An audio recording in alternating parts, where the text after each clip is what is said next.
Very good, very good, very good. Sige, kita tanan be. Very good, very good, very good. Okay, ang ika-pito nga pamangkot. Ikot-ikot, pero hindi kapoy. Sino gusto mo sabat?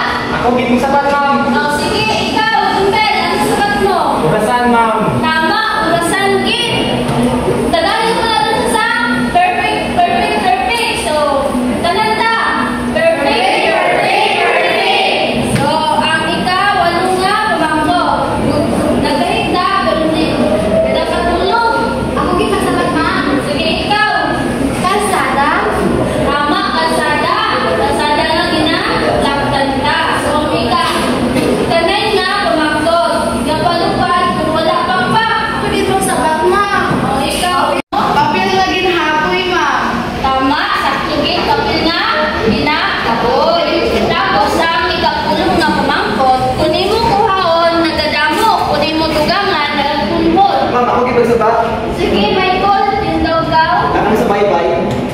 Tama, gid, mga lapak ta sa balas. Kung maglapak ta sa balas, nag-aagi, di ba, kung natiil. So, lapak lakang sa bye-bye. Pagkami ka, unsi nga pamangkot, gasika, bisan hindi adlaw, nagapalanaw, bisan di tubig.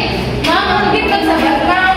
Sige, ikaw, kandila, ma'am. Tama, gid, kandila. Ang kandila ginagamit sa para masuga kung wala ka musang suga. So, ang ikadusi nga pamangkot, daw kalayo, pero hindi mas magsunog. Ma'am, ako gitong sabat, Sige, ma'am. ikaw. Suga, ma'am. Suga. Dapat, ang suga po, kung wala sa kandila, ginagamitan natin sa suga. Pag ika-trisi nga pamangkot, gamay, pero mabudlay o kuson. Ma'am, ako magsabat. O sige, Geraldine, ang sabat mo? Bugas. Tama, gid, bugas. Ginaan natin ang bugas.